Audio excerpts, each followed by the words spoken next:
Here are all of the players we need to be avoiding off the waiver wire coming into week 9, and you do need to be careful because there are a ton of traps. Everybody is making the mistake of going through and picking up. You don't want to waste opportunities on these bums, and I don't waste time in these videos. If you do appreciate that, make sure to subscribe. We have a bunch of new people seeing these videos, and make sure to like the video as well if you do appreciate this information, because nobody else will give you the do not add players on YouTube. But make sure to stick around to the end, because I will give you a quick list of players that are safe to drop to leave room on your bench for actual league winning guys that we do want to be rostering. But starting with the number 1 trap of the week, it is going to be Mike Gesicki. I get he had a massive game last week. If we take it back, 7 receptions on 8 targets for 73 receiving yards against the Eagles. That led the team in receiving yards at least. But nothing really changed in this tight end room. If we go look at the snaps and all the underlying numbers, Gesicki leads this team with 53% of the snaps, 24 routes run on that time on field. But then you also have Eric All, a rookie tight end, seeing 41% of the snaps with 15 routes run. Then you have Drew Sample, 31% of them, only 8 routes run. But it doesn't end there, because you do have Tanner Hudson seeing 14% of the snaps, running 8 routes as well. And that number has only been increasing since coming back from injury. We have to understand that the primary cause of Mike Gesicki seeing all of this success and the 12.3 fantasy points that he saw was because T. Higgins was out. When we don't have T. Higgins, that's about 8 to 9 targets a game that are vacated from this offense. They have to go somewhere. But even if he were to be out for the rest of the season, which is not going to happen, I mean, I guess it could, but you can't predict that, Mike Gesicki's not going to be consistent enough to where we can start him. We had the same issue earlier in the year when he had another breakout game.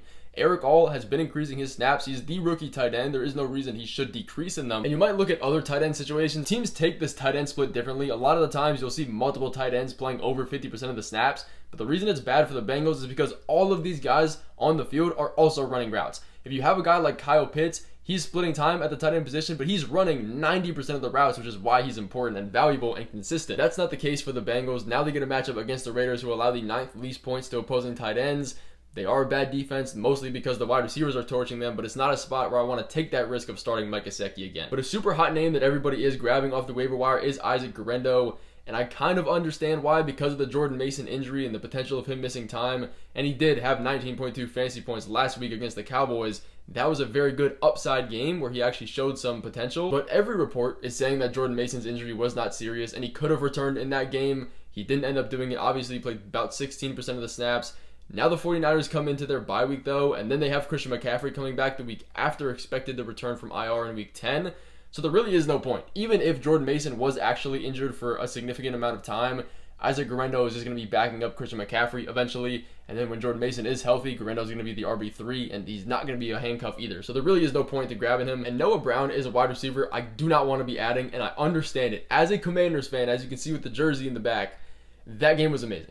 The Hail Mary was amazing. The catch was amazing. The fact that the Bears DB was taunting the Commanders fans, came back into the play, tipped it to Noah Brown. It was actually hilarious. I enjoyed watching it. But that does not mean Noah Brown is going to be a fantasy viable guy moving forward.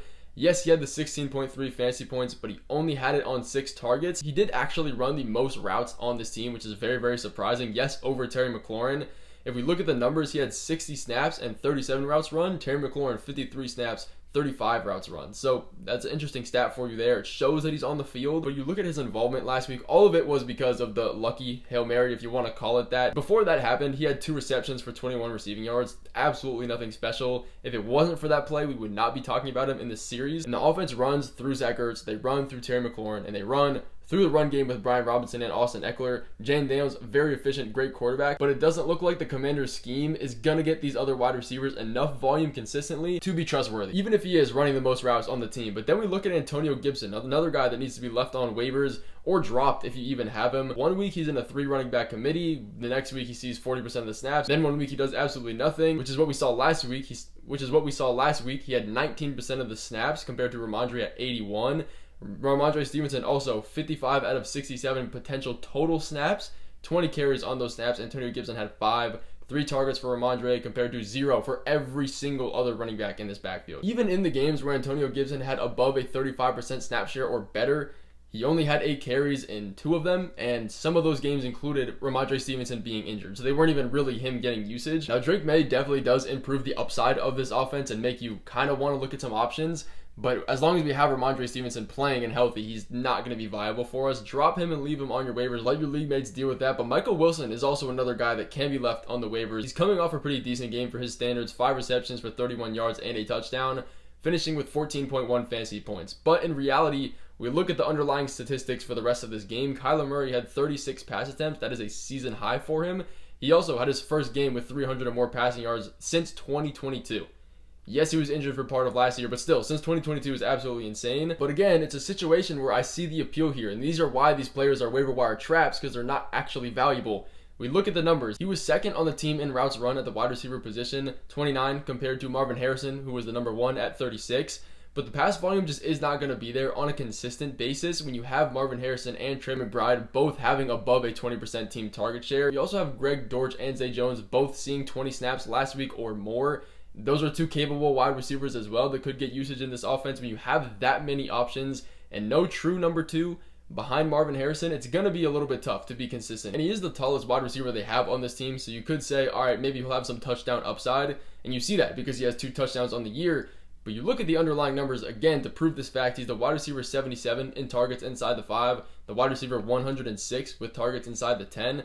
So the touchdowns aren't really drawn up for him in the fact that he's a touchdown target in the red zone. It's more of he just so happens to find the end zone on plays that aren't really drawn up for him, which isn't a bad thing, but it's also less predictable for his touchdowns, so you can't add that to his fantasy value as if he is a touchdown getter. But the main reason here, he also has a very tough schedule coming up against the Bears secondary next week and then the Jets in week 9, followed by a bye week, so there is really no point to be adding him. We're already having enough troubles with Marvin Harrison being startable, but we also need to be leaving the Lions wide receivers on the waiver wire. And by the Lions wide receivers, I mean specifically Khalif Raymond. His roster percentage has been slightly increasing over the weeks. He had 3 back-to-back-to-back games over 11 fantasy points, which the underlying numbers, again, are not good for him. He's only averaging a 31% snap percentage over those 3 games, and that number is even lower if you take the entire season number. But the reason that he is seeing this value is because the Lions have been playing absolutely amazing and blowing teams out. If we look at last week, the Lions blew out the Titans 52-14. It was never close. The week before that, they beat the Vikings 31-29. That one was pretty close, but still a bunch of offense.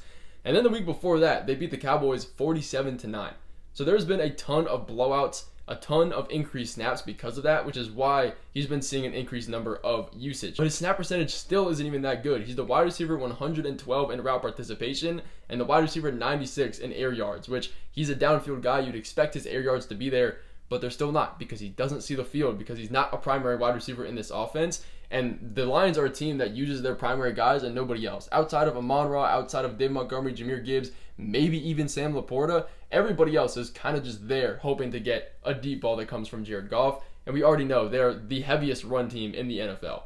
But a quarterback that everybody is scrambling to get, that I do believe we need to be leaving on the waiver wire, similar to the Andy Dalton situation, is Jameis Winston. Please leave him out there. You can use him as trade bait if you want to pick him up for your team for a 2 QB league or somebody that might want him.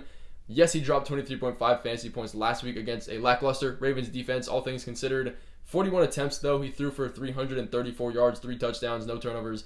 That's really, really good for a Jameis Winston team. But a fill-in quarterback here.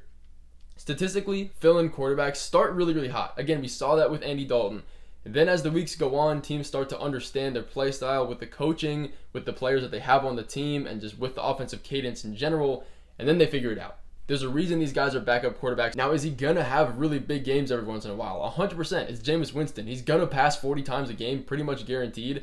Are they going to be efficient? Not all the time, but sometimes he'll get a few touchdowns. There will be a couple interceptions thrown in there too, but it's just what happens when you have Jameis Winston. But there is just no way that he stays fantasy relevant when Jerry Jeudy is your number 1 wide receiver. If he came into a Lions offense, maybe I'd understand it. But I do think he can support some flex-worthy guys as far as wide receivers go. But for him specifically, especially with Nick Chubb only getting healthier, I don't think he's going to be a startable guy that we want to be adding. And he gets his matchup next week against the Chargers, which are bottom 10 in points allowed to quarterbacks this year. So he's not even really a streaming option in that case. And then we also don't need to be adding Malik Willis. If Jordan Love, in fact, misses time with this groin injury, it's still not a great fill-in ad, which is what you'd be adding him for. He gets a tough matchup against the Lions, who have been playing pretty good defense as of late, and then after that, he gets a bye week in week 10. And we already saw the upside with Malik Willis earlier in the season with Jordan Love missing time before. They tried to get the ball out of his hands as much as possible. We already know the Packers' offensive philosophy when he is in the game. They had the most wide receiver rushing attempts pretty much ever the weeks that Jordan Love was missing, so he does not need to be added. But as for a list of players we can go through and drop, this is important because you want to make room on your roster, and you don't want to be rostering those players that just aren't going to give you anything, but maybe enough flex points. It's not worth it. The first guy on this list is going to be Colby Parkinson. He can be dropped. The reason, Puka is coming back. All the primary receivers with Cooper Kupp are coming back, which puts him way down the line of target share, target volume, and just importance in this offense. We also have Tyler Higbee coming back from IR soon, which is just going to put his value even lower. He's only seen 2 targets a game since the bye week.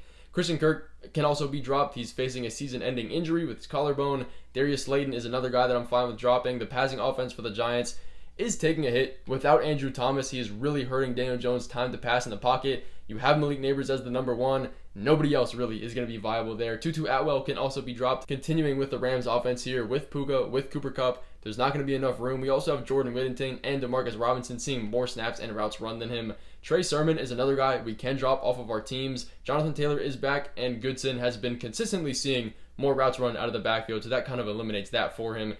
Even if Jonathan Taylor is injured, it's going to be a 2 running back committee, so he's not a valuable handcuff. We can also drop Tyler Lockett if you do need the room on the end of your bench. He is more boom bust with DK Metcalf, and even without DK Metcalf, we saw last week he wasn't really that valuable. But that is going to finish off this video. Thank you guys so much for watching. I will see you in the video about players we need to stash coming tomorrow.